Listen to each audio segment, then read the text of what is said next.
The stale air of Alastair Sinclair's dusty law office hung heavy as Damon Sinclair's incredulous whisper cut through the silence.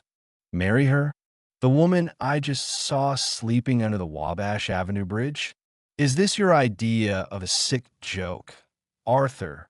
Or has my father's eccentricity finally gained sentience from beyond the grave?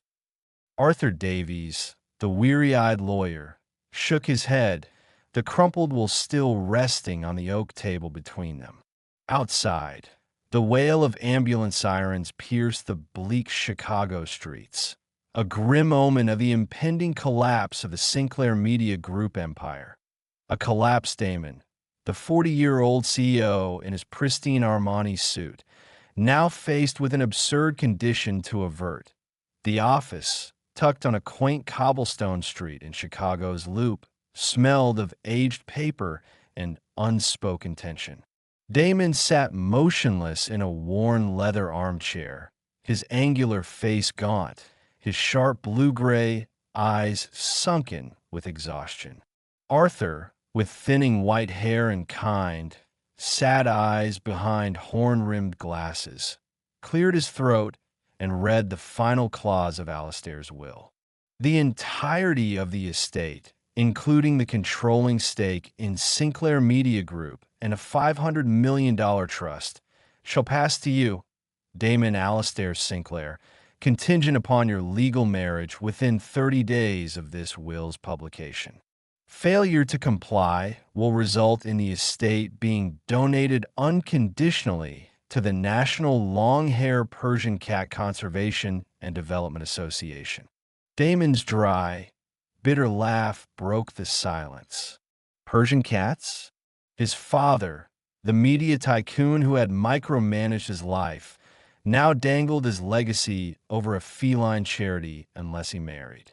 Sinclair Media Group teetered on bankruptcy, creditors and competitors circling like vultures, and this was his lifeline, a forced marriage within 29 days. Arthur's sympathetic voice offered little comfort. You have until then, sir, or perhaps you'll learn to love cats. Fury, humiliation, and despair surged through Damon. He needed a wife, anyone, to save the company and honor his late mother's memory. With no time for a traditional match, he dismissed the idea of a fake spouse due to blackmail risks. Sleepless nights found him driving Chicago's streets, his Bentley gliding from affluent avenues to impoverished corners he'd never known. One rainy October night, under a dim streetlight near the Chicago River, he spotted a figure huddled under a bridge, shielding a tattered book with a plastic sheet.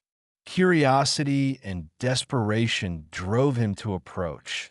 The woman, startled by his footsteps, looked up. Her frayed clothes and tangled hair couldn't hide her intelligent features or her striking blue eyes, bright with resilience and sadness. "Who are you?" she asked warily. "What do you want?" "I'm Damon Sinclair," he replied bluntly. "I need a wife fast. Marry me for a year, and I'll pay you $100,000 for a fresh start. It's for complicated personal reasons." She hesitated. "Why me? A homeless person? You're the first I've met who seems manageable," he shrugged, masking an inexplicable pull. After a long pause, she spoke. "I'm Serafina Moon, Sarah. I accept, but with conditions. I keep my book and belongings, and you help my sick friend Grace at the shelter." "Done," Damon agreed, surprised by her selflessness. The next morning, a discreet City Hall wedding sealed their pact, with only Arthur and a pair of plain gold rings as witnesses. Sarah, in clothes Damon bought, became Mrs. Sinclair, moving into his cold, minimalist penthouse overlooking Lake Michigan. He treated her like an employee, providing new clothes and an allowance, but restricting her movements. Cleaned up, Sarah's beauty emerged. Rosy skin, shiny hair, and those captivating eyes. Her love for reading, devouring his library, revealed her depth. At social events, her quiet intelligence and natural charm impressed others, drawing the attention of Victor Sterling, Damon's cunning rival on the Sinclair board. Sterling suspected the marriage's haste and began digging into Sarah's past. Meanwhile, Sinclair Media faced a new crisis, a lawsuit against its tabloid, the Chicago Chronicle, for false articles, threatening millions in damages and its license. Overhearing Damon's stress, Sarah, despite his orders, reviewed the case files. With her investigative journalism background, she spotted inconsistencies suggesting a setup. "Mr. Sinclair, I think this is a conspiracy," she said, revealing her past. Skeptical but desperate, Damon let her try. Sarah transformed, turning her room into a command center. With Arthur and a young Chronicle journalist's help, she uncovered fabricated evidence and traced it to Sterling, who aimed to dismantle Sinclair Media for a takeover. As their investigation deepened, threats emerged. Anonymous warnings, a break-in targeting case files. One night, thugs ambushed Sarah, but Damon, secretly guarding her, fought them off, injuries and all. In his protective embrace, Sarah's old press card fell, revealing her as Phoenix, the journalist who exposed Omnicorp's corruption, ruined by Sterling's retaliation. Stunned, Damon learned of her ordeal.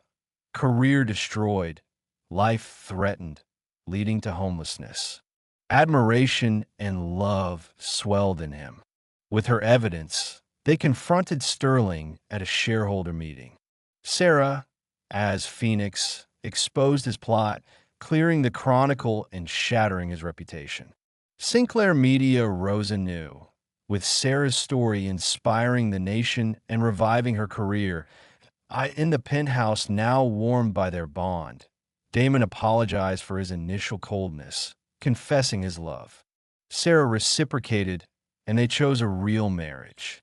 She returned to journalism as Phoenix, leading Sinclair's investigative column, while Damon grew kinder, their home filled with books and art. On their anniversary, Damon proposed again at the renovated bridge, now a community space they'd funded, offering a sapphire ring. "Will you be my wife forever?" he asked. "Yes," Sarah tearfully agreed, their kiss sealing a love born from despair into a triumphant union.